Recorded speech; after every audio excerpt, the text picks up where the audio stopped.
Hey swimmers, Coach Kevin here again. Beautiful weather we've been having. I know I've been going outside taking advantage of it as much as I can. There's the Big Rock Forest Preserve down the road from me, and Kane County's been awesome leaving their parks open. The state parks I know are closed. I know a lot of other parks are closed, but I do encourage all of you to go out and enjoy the weather. Even if the weather's a little bit chilly, as long as it's not pouring rain or something like that, go out there, enjoy it, go for a hike, go for a run. Just kind of stay active and stay moving around. It's not only good for you physically, but also mentally. Now let's go back to the topic of this video, which is a core workout.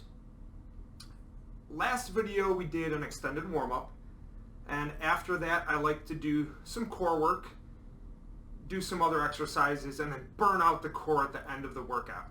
Because if your core is super fatigued when you're doing various motions that could potentially lead to injuries with your back from not being stabilizing enough with that core, just doing a little bit of core first will help you activate it and feel that activation, and then you burn out your core at the end so you're not risking those injuries during those exercises. On that note, I also have another video, if you have not watched it yet, about exercising safely at home, going over some of the risks and ways to reduce those risks. So make sure you watch both of those videos before you do what's in this video. Now for the core workout. These exercises are going to be good to complement the warm-up that I taught previously. And so combining these two together will work really well at hitting all those muscles in your core, getting them nice and strong. I'm going to demonstrate these exercises not on a time. So what I mean by that is I'm not going to do it for 1 minute straight and then go to the next one, do that one for 1 minute straight. I'm going to need to be able to talk and explain things and go at a slower pace so that way you can learn how to do these exercises correctly. But I definitely want you to use time once you've learned the exercises and are comfortable doing them. So a lot of you will be doing, say, 40 seconds to 1 minute straight of each exercise, and you will do all of the exercises either once, or you'll go through them all twice, or 3 times. 3 times at a minute is quite challenging, so don't try to jump right into that at the start, but that is a good goal to progress to. And once you get to that, your core is going to get super strong. You're going to have a lot of stability in the water, helping you perform better. So to start out, I'm going to demonstrate swimmer sit-ups. Now these are a little bit unique because they add a streamline element to it, working out your middle and upper back as well as your shoulders. So you do a sit-up like normal, you come up, and then at the top you lift your arms up into that good streamline, pointing straight toward the ceiling. Now notice how straight up I was. I see a lot of swimmers when they do this, I'll come up and I'll do this. So you see that curve? No, you want to engage all those muscles, get perfectly straight while you're holding that streamline. And then you come back down. Up, and then down. Up, and then down. And so that pace I just demonstrated is a good pace to work to. Once you've done it at that pace for a long time, then you can speed it up a little bit, but you don't want to get sloppy with the technique. Better to have good technique than to rush through it. Leg lifts are another really good one for swimmers. I like to add a twist to it. One of my swimmers mentioned that one day during a dryland workout, and I tried it out and felt really good at engaging those obliques on the side at the top of that leg lift. So legs together, nice and straight. Lift them up. Once you get here, the hips are going to raise slightly, just like that. Right? And then after you lift them up, you're going to twist to the side and then back down. To the other side and then back down.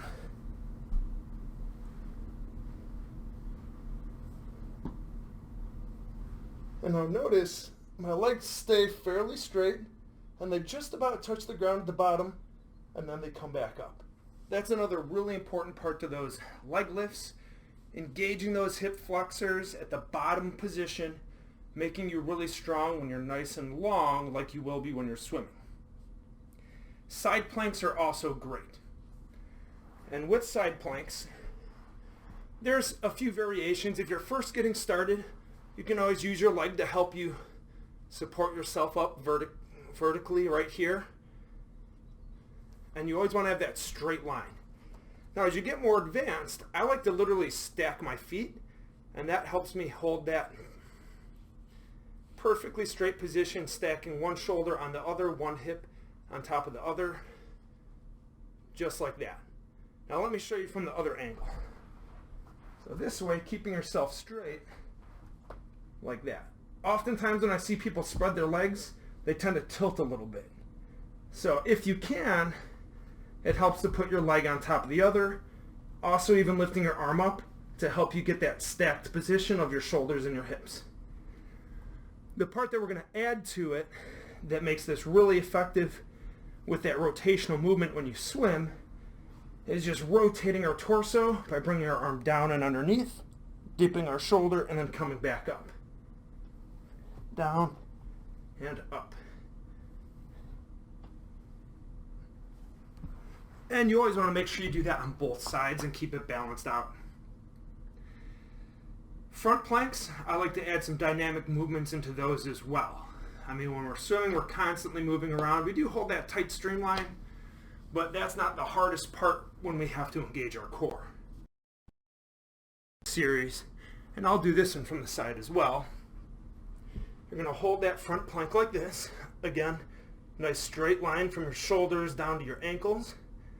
And the movements that you're going to do, you're going to go tap in front, tap in front, tap your wrist, tap your other wrist, elbow, elbow, shoulder, shoulder, hip, hip, knee, knee, and then reach toward that ankle. Some people can't reach it, so your shin is fine if that's the case, or get all the way to your ankle. And then you repeat. Wrist, wrist, elbow, elbow, shoulder, shoulder, hip, hip, knee, knee, ankle, ankle. Just like that. Now, for a back plank, again, I like to add a dynamic movement to it. So many people neglect their back muscles, and when you're dolphin kicking, even flutter kicking, doing any kind of undulation, you're using a lot of those muscles in your back. So it's very important that swimmers strengthen both sides of their core so that they're strong both kicking in front of them and then doing that up kick where they're kicking backwards. So the back plank, put your hands back like this, legs straight, and then just lift up your hips. So again, you see that straight line. Now us being swimmers, we tend to hyperextend backwards doing those dolphin kicks. So I encourage trying to lift those hips up just slightly higher than that, but staying within a range of motion that is comfortable. So the back planks with the lifting, you're going to go up and then down, up and then down. Just like that, strengthening that back side of your core, giving you a lot of power, kicking both directions. I also have a couple exercises that I'm going to go over that use power band and a mini band. Again, my kits have this stuff available, so make sure you check out the swimmer workout guide. I'll have a link below. It also has the links to purchase any of this equipment to be able to enhance that workout. Now I've got two more exercises for you, and these are going to use some equipment. So I've got my medium weight power band right here and lightweight mini band. Obviously everyone's a little different with their progression and which bands they should be using, so make sure you select the appropriate assistance or resistance based on what exercises you're doing that lets you do the right amount of it, go for the right amount of time, or do the right amount of reps.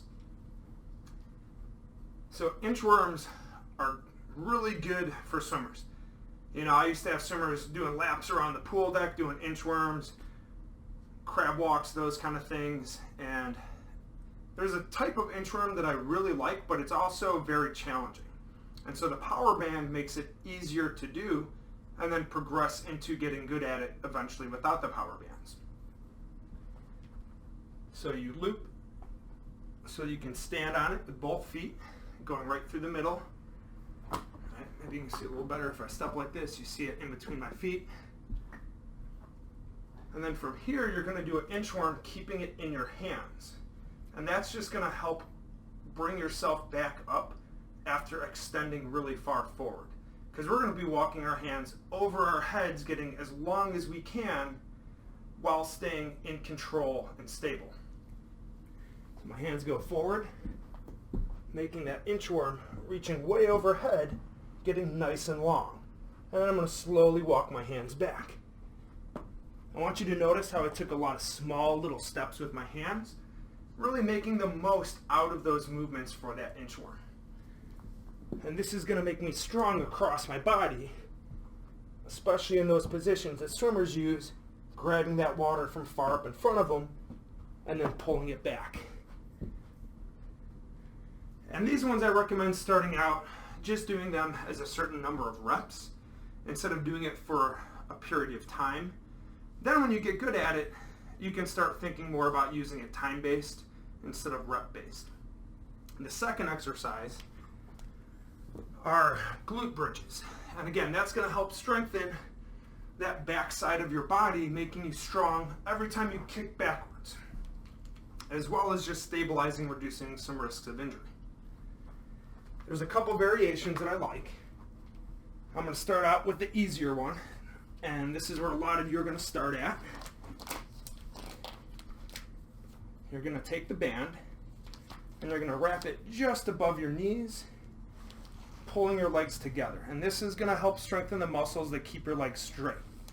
So that way when you're doing your starts or pushing off the walls, you're not getting that tilt in of your knees, buckling and losing that power.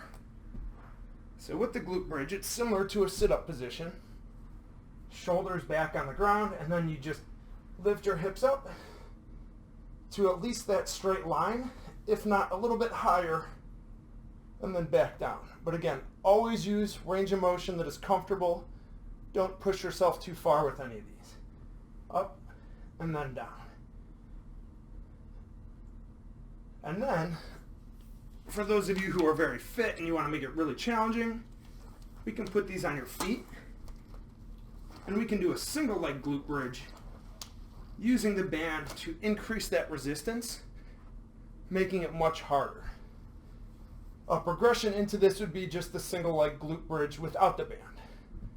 So arms down, and then I lift up with one leg and then pull the other leg up like that. And then back down, and then I can switch legs.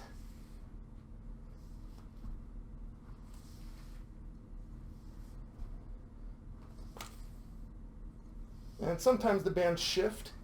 So if you know about how hard to challenge yourself on one leg or the other, you can put it like this, where it's around your ankle and the foot, and then just do one side at a time, lifting up and back down.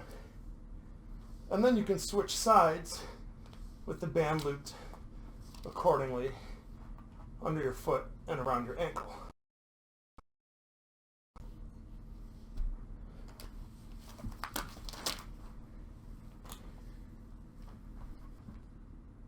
Now that we've covered all the workouts in this video, remember that these are designed to complement that extended warm-up in the previous video. And if you get through all of these exercises throughout a week, that's great. You don't necessarily have to do them all on the same day. You can break up different exercises and do them on different days, but I recommend getting through all of these a couple times a week, and that's going to keep your core nice and strong and a lot of stability throughout your entire torso. I will have a lot more videos coming out that are going to cover supersets, so combining 3 or 4 exercises in a row where you just go from one to the next to the next to the next, hitting different muscle groups that work well together in a superset. So one muscle group rests a little bit while you're working out the other one, and so on. But it's going to help keep your heart rate up. It's going to keep some of that cardiovascular endurance there that we're all losing right now because we can't be in the pool swimming laps. With that, there's some workout guides. The link is down there. So there's a foundations workout guide and a swimmer workout guide. So make sure you look through all of those. It's got a whole bunch of the exercises I'm going to cover. I'm going to cover some stuff that are not in the guides. There's going to be some stuff in the guides that I'm not going to cover. So make sure you're both reading those guides and watching the videos. The supply is limited on my kits, and these kits are designed to be able to do all this stuff at home. And with this high demand for at-home workouts, make sure you're getting your kits sooner than later, or there's a good chance I'm going to run out.